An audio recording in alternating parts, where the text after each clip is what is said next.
Well, the Yonge Street Mission, it means a lot to me, and it's very close to my heart. Loving people. Everyone gives me a smile, and all of them here, no hardness. They treat you like a whole person, and they give you the ideal that you are a person, that you deserve more, that you can achieve more.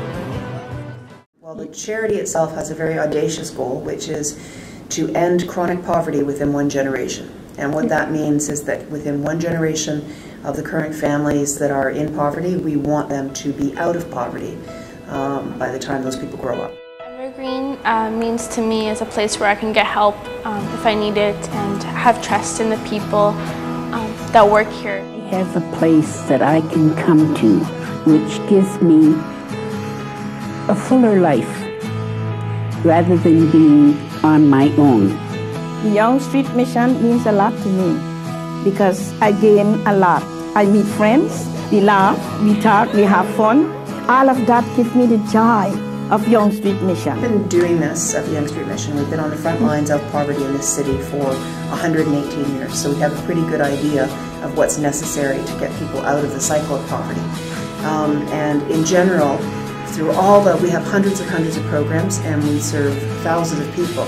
But you can divide it into three groups. We serve youth, we serve adults, isolated adults, that can be seniors, and we serve people in crisis. So that can be a new immigrant family that's come here that doesn't have any support, or it can be an isolated senior who doesn't know where to turn for help, because often as seniors get older, frankly, their network of friends dies.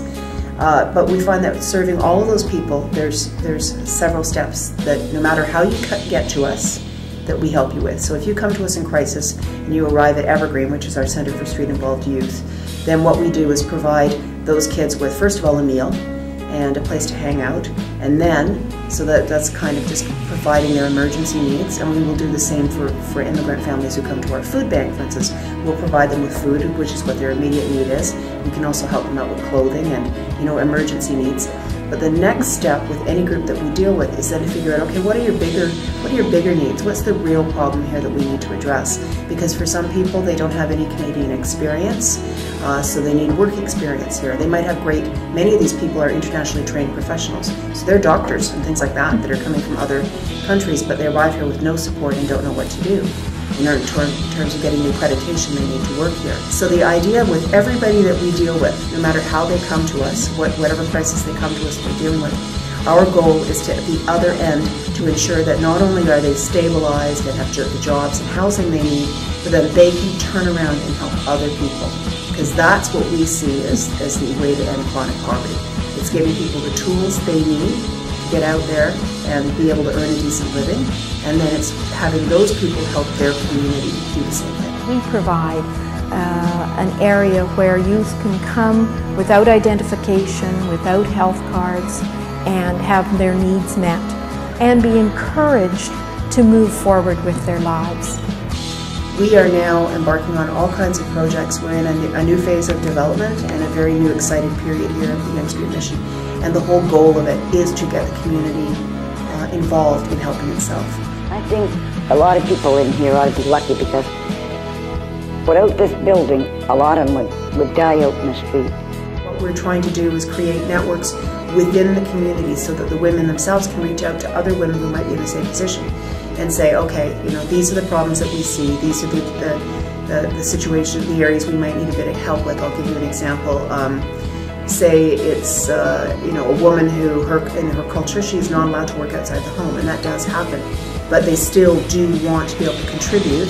So we've helped a lot of women with starting up their own home-based businesses. For instance, they do catering or they do childcare, and along the way to all of these things, what we're doing is empowering them, giving them the skills and the confidence to be able to reach out to other people in the community and say, hey, we can build this community up together.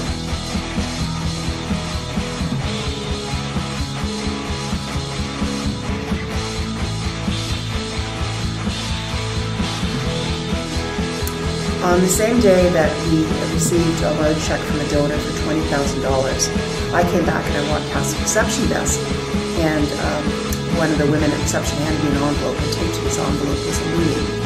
and somebody had come in and they had dropped off a loony.